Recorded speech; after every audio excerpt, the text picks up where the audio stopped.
Hi folks, I'm Ashraf Ingora. I'm a language and soft skill trainer, life business and parenting coach. Ashraf the mover and shaker में आज हम देखेंगे work life balance part 1 और part 2। जब हम work life balance की बात करते हैं तो इसका मतलब है हम एक आइडियल सिचुएशन की कल्पना करते हैं जो जनरली होती ही नहीं। दुनिया में ना तो कोई व्यक्ति आइडियल होता है और ना ही कोई सिचुएशन। वर्क लाइफ बैलेंस तराजू के दो पलड़ों की तरह होता है जो पूरी तरह से बैलेंस्ड नहीं होता। कभी थोड़ा इधर झुकेगा तो कभी थोड़ा उधर झुकेगा। जब आप बाजार शक्कर लेने जाते हैं तो पलड़ा अगर बाट की तरफ ज़्यादा झुका हुआ है तो आप नहीं लेंगे, और अगर शक्कर की तरफ ज़्यादा झुका हुआ है तो दुकानदार आपको नहीं देगा। अगर शक्कर की तरफ थोड़ा झुका हुआ है तो दुकानदार को देने में भी एतराज़ नहीं होगा और आपको लेने में भी। वर्क लाइफ बैलेंस भी यही है। थोड़ा बिजनेस की तरफ झुकाव से परिवार को भी इतराज़ नहीं होगा और इक्विलिब्रियम अर्थात संतुलन बना रहेगा। लेकिन जैसे कि वाटसन ने कहा है कि उसका प्रिंसिपल है कि जब आप किसी चीज़ पर ध्यान केंद्रित करते हैं तो वो बढ़ती है। इंसान जब कामयाब होता है तब उसे बहुत खुशी होती है और न्यूरोट्रांसमीटर डोपामिन रिलीज होता है जो कि एक फील गुड हार्मोन है। ये क्रेविंग क्रिएट करने वाला अर्थात तीव्र इच्छा पैदा करने वाला और अनसेटिस्फैक्शन का हार्मोन होता है। एक कामयाबी हासिल होने पर और ज़्यादा कामयाबी पाने के लिए हार्मोन तलब पैदा करता है। बस यही ज़्यादा पाने की चाह में आप वर्क लाइफ बैलेंस नहीं कर पाते। कामयाबी हासिल करने की तरफ ज़्यादा ध्यान देंगे तो परिवार बिखर जाएगा, और परिवार की तरफ ज़्यादा ध्यान देंगे तो बिजनेस बिखर जाएगा। जब आप बिजनेस पर ज़्यादा ध्यान देते हैं और समय देते हैं तो उसमें एक्सपोनेंशियल ग्रोथ होने लगती है, जिसे आपको और समय देने की ज़रूरत पड़ती है। आप अपने परिवार और बच्चों को जो क्वालिटी टाइम देते थे उसमें से समय निकाल कर आप अपने बिजनेस में देने लग जाते हैं। आपका परिवार वल्नरेबल होता है, वो विरोध नहीं कर पाता। आप अपने माँ बाप, बीवी बच्चों, रिश्तेदारों और दोस्तों और समाज से भी अपने बिजनेस के लिए वक्त निकालने लग जाते हैं।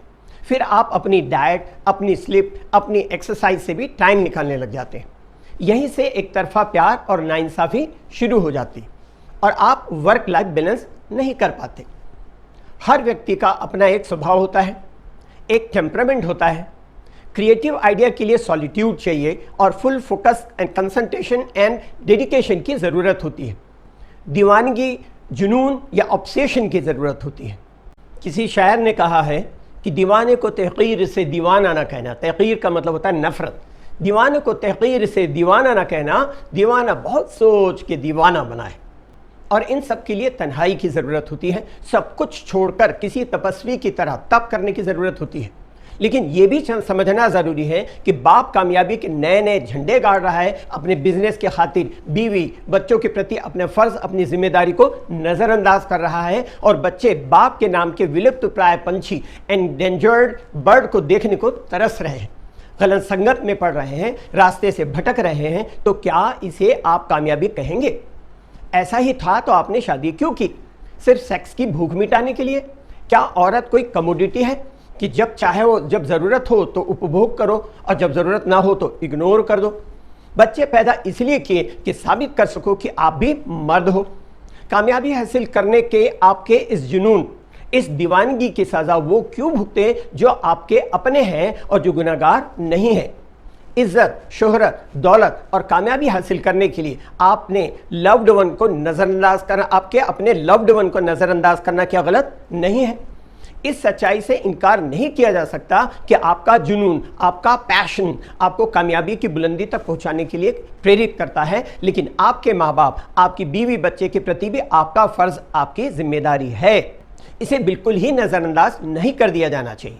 और ये भी समझना ज़रूरी है कि इस एक तरफा बैलेंस को ग्लोरीफाई भी नहीं किया जाना चाहिए। एक लड़की की शादी एक लड़के के साथ होती है, कोई हार्ड मास से बने हुए भावना विहीन रोबोट के साथ नहीं। नारायण मूर्ति की वाइफ सुधा मूर्ति से किसी ने पूछा था कि आपके और आपके मिस्टर नारायण मूर्ति के बीच में हार्मोनियस रिलेशन का क्या कारण है? तो सुधा मूर्ति ने जवाब दिया था, क्योंकि हम लोग बहुत ही कम मिल पाते हैं, इसलिए। मेरे पति 1 महीने में 20 दिन देश से बाहर रहते हैं और मैं 1 महीने में 22 दिन गांव में रहती हूँ।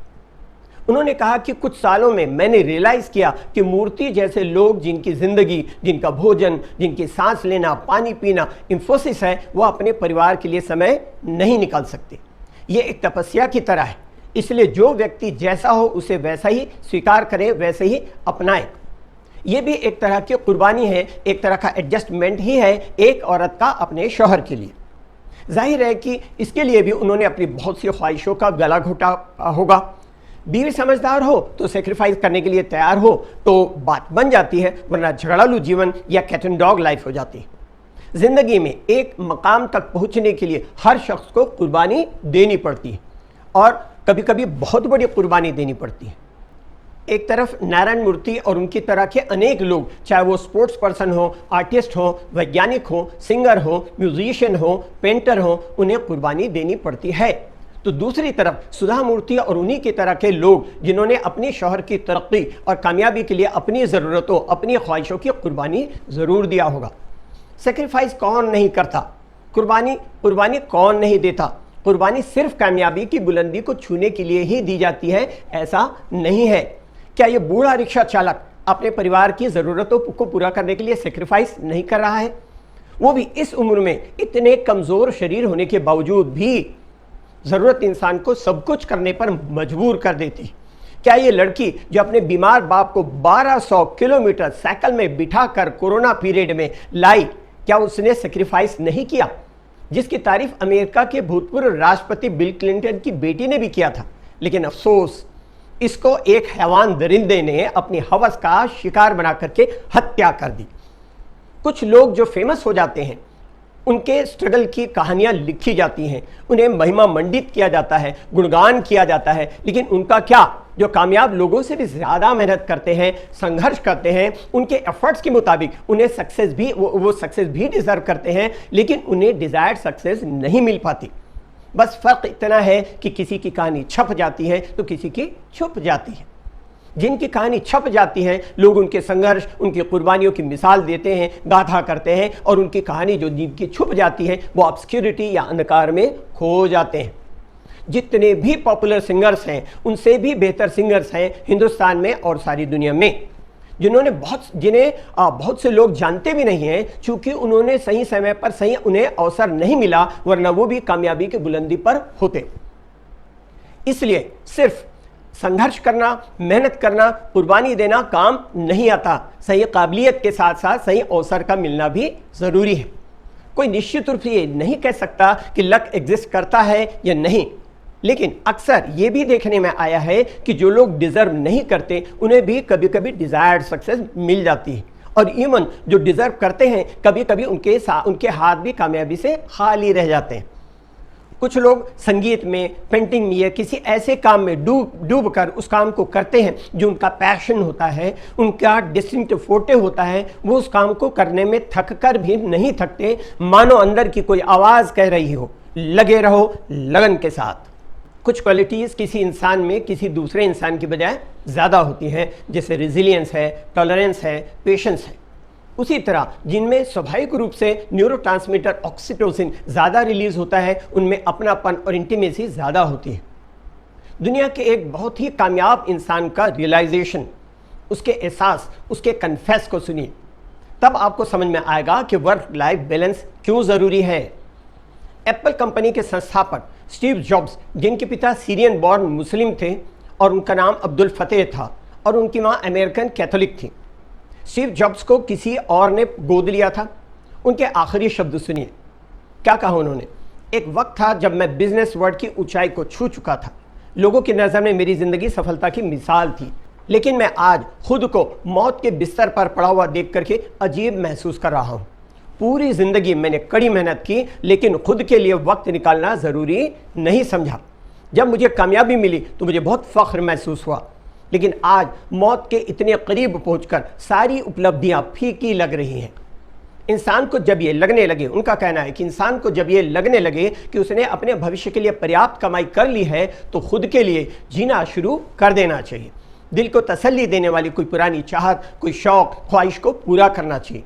किसी ऐसे के साथ वक्त बिताना चाहिए जिसे आप खुशी दे सकें और उससे भी वही हासिल हो सके, क्योंकि जो पैसा मैंने सारी ज़िंदगी कमाया उसे मैं साथ लेकर के नहीं जा सकता। आप पैसा फेंक कर जितनी मर्जी नौकर चाकर अपनी खिदमत के लिए लगा सकते हैं, लेकिन इस मौत के बिस्तर पर आने के बाद कोई दिल से आपको प्यार करे, अपनेपन से आपकी खिदमत करे, ये सब आप पैसे से नहीं खरीद सकते। ये स्टीव जॉब्स के अपने शब्द हैं कि मेरी गुजारिश है आप सब से कि आप अपने परिवार को प्यार करें, उनके साथ वक्त गुजारें, इस बेशकीमती खजाने को बर्बाद न होने दें। अब मैं आपको वीर हिरानी द्वारा डायरेक्ट किया हुआ वीडियो का वो हिस्सा दिखाना चाहूँगा जिसमें आदमी भावनाहीन रोबोट की तरह ज़िंदगी गुजार रहा है।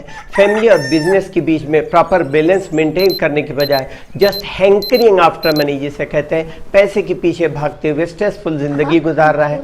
बाप पेपर पढ़ते हुए नाश्ता कर रहा है, बेटा हिप हॉप डांस दिखाने के स्टेप्स दिखाना चाहता है, बाप के पास वक्त नहीं है, वाइफ और कुछ ब्रेड वगैरह लेकर के आती है तो वह दरवाजे से बाहर निकल चुका होता है। उसके लिए अपने बिजनेस से बढ़कर के कोई और भावना की कदर नहीं होती। अब इसके आगे का वीडियो देखें।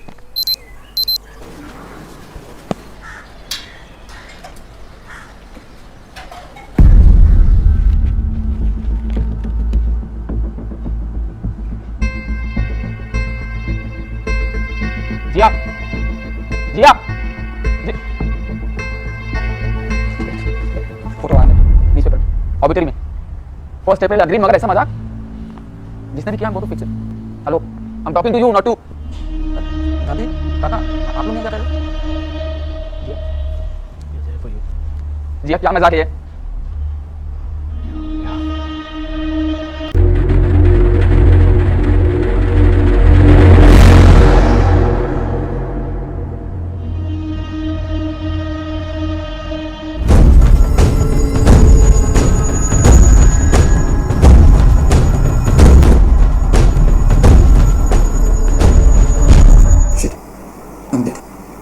मेरा गेम ओवर। पर मैं कैसे मर सकता हूँ? अभी तो इतना कुछ बाकी है। जय जय बेटा, जय शो मेरा डांस है। जय जय चलो आज मैं भी साथ में डांस करूँ। जय जय गिव मी अ हग। तुम मुझे देख सकते हो ना? जी हाँ भगवान, क्या आप मुझे एक दिन और दे सकते हो? I just want to hug my wife and dance with my son. Please God, please उसके बाद माफ करना प्लीज गॉड, एक दिन प्लीज गॉड, प्लीज एक दिन। एक्चुअली वो मरा नहीं था, बल्कि उसने ख्वाब देखा था कि वो मर गया है। लेकिन जब उसे एहसास हुआ कि ज़िंदगी गुजारने का नाम नहीं बल्कि ज़िंदगी जीने का नाम है, तब उसकी ज़िंदगी में टर्निंग पॉइंट आया और उसकी ज़िंदगी स्ट्रेसफुल से कितनी जॉयफुल हो गई, इसे इस वीडियो में आप देख सकते हैं। इसलिए तनाव भरी ज़िंदगी जीना या ज़िंदगी गुजारना है या ज़िंदगी खुशियों भरी जीना है, ये आपको तय करना है। अब देखिए इसकी ज़िंदगी में जो तब्दीली आई, जो बदलाव आया। एक कंडीशन में वो स्ट्रेसफुल ज़िंदगी गुजार रहा था और वही काम कर रहा था और उतना ही अर्न कर रहा था, और उसी ज़िंदगी का दूसरा पार्ट उसने इस तरह से गुजारा जहाँ खुद भी खुश है, परिवार भी खुश है, पत्नी भी खुश है और सबके सब की ज़िंदगी जॉयफुल हो गई स्ट्रेसफुल की जगह पर।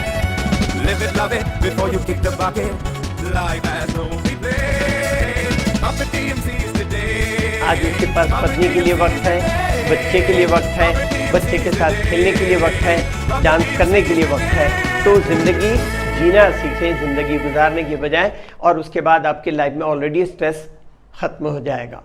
इसलिए वर्क लाइफ बैलेंस कोई मिथ नहीं बल्कि ट्रुथ है। इंग्लिश के लिए आप मेरे channel English breakfast with Ashraf and soft skill के लिए Ashraf the mover and shaker को लाइक शेयर एंड सब्सक्राइब करें, कमेंट सेक्शन में कमेंट करें, बेल आइकॉन प्रेस करें और मेरी बुक ज़रूर पढ़ें। Thanks for watching.